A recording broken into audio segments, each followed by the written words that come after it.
नमस्ते दोस्तों, तीसरे चरण के मतदान संपन्न होने के साथ ही उत्तर प्रदेश में 403 में से 172 सीटों पर चुनाव संपन्न हो गए। अगर 2017 के आंकड़ों की बात करें तो इन 172 में से 140 सीटों पर बीजेपी ने अपना कब्जा जमाया था। नतीजा आप भी देखें कि सरकार उनकी बन गई।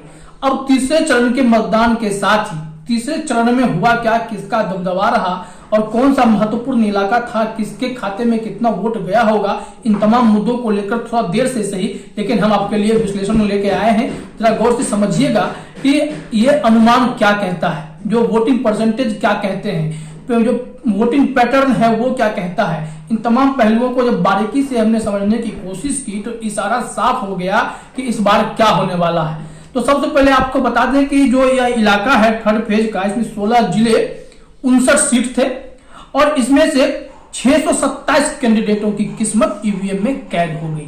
इसके साथ ही साथ आपको समझना पड़ेगा कि यादव बेल्ट और बुंदेलखंड यह दोनों इलाका ऐसा है कि यहां पर मतदान हुए और यही के मतदान से तय हो जाएंगे कि इन सीटों पर 59 सीटों पर क्या होने वाला है।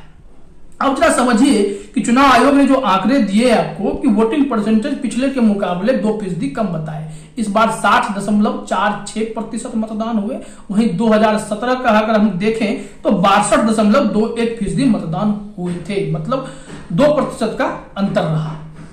थोड़ा सा पीछे चलते इसी वोटिंग पैटर्न को समझेंगे, फिर हम जिले वाइज बात करेंगे और जो मुस्लिम हो, ओबीसी हैं, ब्राह्मण हैं, इन सब के वोट के गणित को भी समझने की कोशिश करेंगे। कैसे बीएसपी सपा का क्या होगा और बीजेपी का क्या होने वाला है। इन तमाम मुद्दों को समझने के लिए सबसे पहले हम लोग वोटिंग के पैटर्न को ही समझते हैं कि 2007, 2012, 2017, 2022 हमने ये 4 चुनावों के ये वोटिंग परसेंटेज इन सीटों पर 59 सीटों पर हमने निकाले। इसमें से जो पता चला कि 50% मतदान एक बार 2007 में हुआ था, जिसमें कि बीएसपी की सरकार बन गई थी। 2012 में अगर हम देखते हैं तो 59.79%, 2017 में 62.21% और 2022 में 60.46%।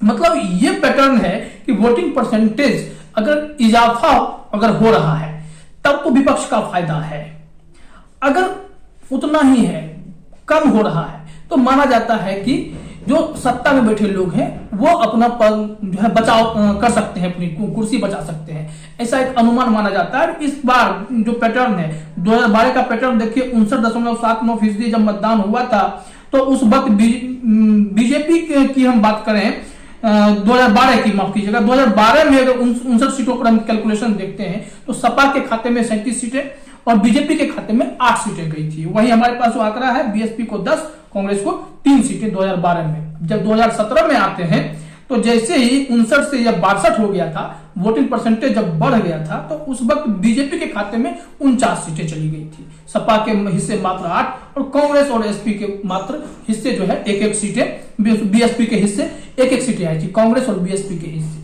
तो यहाँ पर क्या हुआ कि जैसे परसेंटेज बढ़ा है यहाँ पर सरकार भी बीजेपी बनाने में सफल हो गई और फायदा भी बीजेपी को हुआ।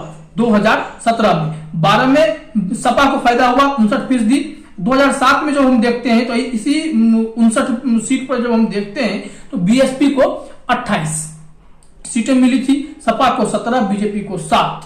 तो पूरा पैटर्न समझिए, 2007 में 59 सीटों पर हुआ तो बीएसपी को 28 और 2012 में 59 सीटों पर हुआ तो सपा को 37 और 2017 में 59 सीटों पर हुआ तो बीजेपी को 49। मतलब कि जिसको भी वोट पड़ा है ठीक ठाक वोट पड़ जाता है। तो एक ये पैटर्न बताता है कि अगर वोटिंग परसेंटेज बढ़ता तो जो है फायदा हमें यहां पर समाजवादी पार्टी को या बहुजन समाज पार्टी को हम बता सकते थे। लेकिन यहां पर मामला क्या है कि 60.46, 59.79 की तुलना करें 2012-2022 का अगर हम तुलना करते हैं तो बस थोड़ा बहुत का फर्क है। मतलब साफ है कि सरकार बचाने में इस वक्त हमें लग रहा है कि बीजेपी कामयाब रही है, हो सकती है। और शुरुआत में जो ओपिनियन पोल आए थे वो भी वही कुछ कह रहे थे। तो इसके साथ ही अब हम चलते हैं थोड़ा सा पीछे, इसी में कि जो फैक्टर्स है, फैक्टर्स को समझने की कोशिश करते हैं। ब्रज का इलाका है और उसमें फिर आपको देखना पड़ेगा अवध का इलाका है और बुंदेलखंड का इलाका है। ब्रज और अवध का जो इलाका है वो यादव बेल्ट माना जाता है। बुंदेलखंड में दलित, ओबीसी और ब्राह्मण की जो है वो है गठजोड़ है, वहां पर वोटिंग के हिसाब को समझना पड़ेगा। पहले ब्रिज के क्षेत्र में अगर हम देखते हैं तो कासगंज है, फिरोजाबाद है, मैनपुरी है, एटा है, हाथरस है और यहाँ पर 19 सीटें आती हैं। इसके साथ ही अगर हम अवध के क्षेत्र में देखते हैं, कानपुर है, कानपुर देहात है, औरैया है, फर्रुखाबाद है, कन्नौज है, इटावा है, यहाँ पर 27 सीटें आती हैं। इसके साथ ही अगर बुंदेलखंड में चले जाते हैं तो झांसी है, जालौन है, ललितपुर है, हाजीपुर है, महोबा है 5, तो इसमें 13 सीटें आती हैं। तो इससे आप ये समझ सकते हैं कि वोटिंग परसेंटेज कैसे कैसे गया होगा।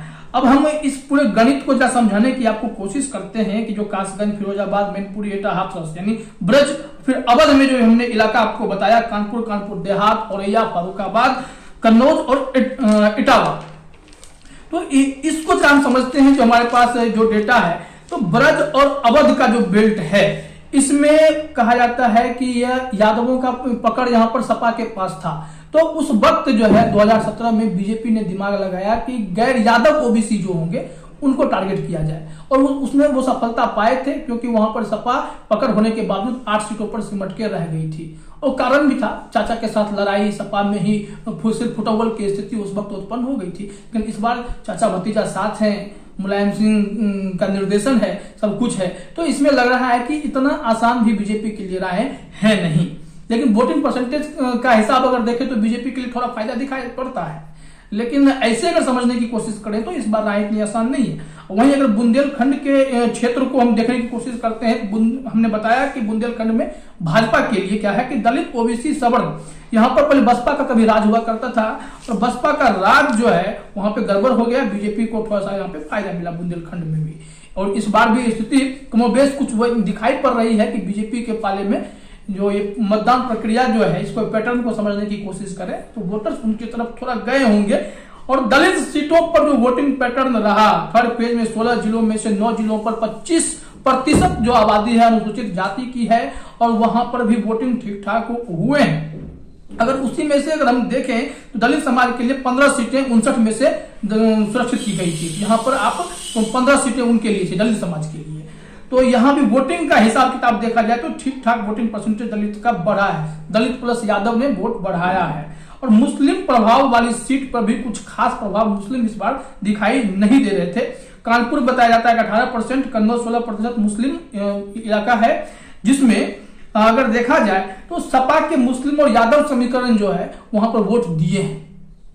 लेकिन अगर टॉप 5 मुस्लिम आबादी वाले जिले की अगर हम बात कर लेते हैं, जिसमें से कन्नौज है, कानपुर है, फर्रुखाबाद है, फिरोजाबाद है और हाथरस है, तो यहाँ पर क्या है कि ज्यादा कुछ परसेंटेज में नहीं दिखाई पड़ रहा है। कन्नौज 62, कानपुर 51, फर्रुखाबाद में अगर देखा जाए तो 55 और फिरोजाबाद 58, हाथरस 59, इस तरह करके एक दिखाया है कि वोट पड़े हैं जो मुस्लिम लोगों के जिले की अगर हम बात करते हैं, जो अगर मुसलमानों के वोट की अगर हम बातचीत कर लें तो वो स्थिति यहाँ पर दिखाई पड़ती है। और यादव बेल्ट में वोटिंग बम्पर है, लेकिन बुंदेलखंड में थोड़ा लोग पीछे दिखाई पड़ रहे हैं। तो बुंदेलखंड का जो समीकरण कहता है कि यहाँ मुकाबला थोड़ा त्रिकोणीय हो सकता है, बीएसपी, सपा और बीजेपी तीनों के बीच में टक्कर हो सकती है। यहाँ पे कांग्रेस कहीं नहीं दिखाई पड़ रही है, बस हो सकता है एक सीट आ जाए तो आ जाए। लेकिन इस बार जो पूरा समीकरण अगर हम समझने की कोशिश करें तो बुंदेलखंड में त्रिकोणीय मुकाबला और यादव बेल्ट में वोटिंग बम्पर हुई है। और बीजेपी जिस समीकरण से चल रही है तो हो सकता है कि इस बार यादवों को भी साधने की कोशिश हो गई होगी, लेकिन गैर यादव ओबीसी को साधने में बीजेपी वहां पर सफल रही है। वहीं बुंदेलखंड के इलाका में दलित, ओबीसी और सवर्ण को जो साधेगा, लेकिन यहाँ पर सबने सबको साध लिया है तो त्रिकोणीय मुकाबला दिखाई पड़ रहा है। ये पूरा हमने आपको गणित बताया कि थर्ड फेज के 16 जिलों में से 9 जिले ऐसे हैं जहां पर 25% अनुसूचित जाति का दबदबा है। पूरा समीकरण आप समझ गए। एक वोटिंग पैटर्न पर के आधार पर यही है, वोटिंग पैटर्न जो है इस बार बढ़ा नहीं, 2% कम ही हो गया। तो मतलब सरकार में बैठे लोगों को यानी भाजपा की बात करें तो वहां उनको थोड़ा सा फायदा दिखाई पड़ सकता है। इसके साथ ही अगर हम जब 3 भागों में हमने बांटा, ब्रिज, अवध, बुंदेलखंड, तो bridge plus Awadh Yadav belt है, जिसमें से हमने आपको सभी जिलों के नाम बताए। टोटल 16 जिले हैं, 59 सीट है। और इसके साथ ही बुंदेलखंड में 5 जिले हैं, उनके 13 सीट थे। तो ये सारे चीजों को अगर जोड़ दिया जाए तो जोड़ने के बाद जो स्थिति दिखाई पड़ती है तो 172 टोटल अब तक मतदान हो चुके और 59 सीटों का ये था। तो वोटिंग परसेंटेज के हिसाब से हम एग्जैक्ट आंकड़ा तो नहीं निकाल सकते, लेकिन जो हमने आपको पूरा गणित बताया था कि 59 में से 2017 में जिनके पास सत्ता की चाबी गई उन्होंने अधिक सीट पाए। 2017 में बीजेपी को 49 मिल गए थे। 2012 में अगर देखा जाए तो सपा को 37 मिल गए थे 59 में से, और 2007 में बीएसपी को 28 मिल गए थे। तो बीजेपी ने 2007 से 2017 में 7 से 49 का सफर तय किया था। इस बार क्या 49 से 40 का सफर होगा, 20 का सफर होगा, सपा आगे आ जाएगी? इन सब चीजों पर तो एक अलग कैलकुलेशन भी बनता है, लेकिन वोटिंग पैटर्न कह रहा है कि बीजेपी डमाडोल स्थिति में यहां पर नहीं है। तो तीसरे चरण का मतदान जो साफ कर रहा है कि कहीं ना कहीं एक बार फिर से भाजपा की वापसी दिखाई पड़ती है। भाजपा के साथ अपना दल का गठबंधन है, वहीं अगर अखिलेश यादव और चाचा शिवपाल यादव की बात करें तो वहां पर एक महान दल के साथ टाइप है। तो यह जो इलाका है मुख्य रूप से अगर देखा जाए तो अवध, ब्रिज और बुंदेलखंड, ये पूरा एरिया आपको वोटिंग प्रतिशत के हिसाब से यह कह रहा है कि एक जगह पर बुंदेलखंड में त्रिकोणीय टक्कर और इधर के इलाके में यादव बेल्ट में जो है थोड़ी बहुत बढ़त यहाँ पर बीजेपी को ही दिखाई पड़ती है। लेकिन इस तरह से 49 सीटें फिर से आ सकती हैं ऐसा दिखाई नहीं पड़ता है। तो मुझे लगता है कि अगर थोड़ा बहुत कम भी होगा तो 35 से 40 के बीच में बीजेपी का रहना चाहिए। फिलहाल इस विश्लेषण में इतना ही। जैसे ही अगले चरण का मतदान होंगे वहां भी हम आपको तमाम चीजों के बारे में, वहां की वास्तु स्थिति, डेमोग्राफिक्स, हर चीज का आकलन करके आपको बताएंगे कि क्या परिस्थितियां होने वाली हैं। फिलहाल इस वीडियो में इतना ही। बहुत बहुत धन्यवाद। और भी ऐसी खबरों के लिए हमारे चैनल को सब्सक्राइब कर लें। अगर आपको ये वीडियो पसंद आया हो तो इसे लाइक करें, शेयर करें। धन्यवाद।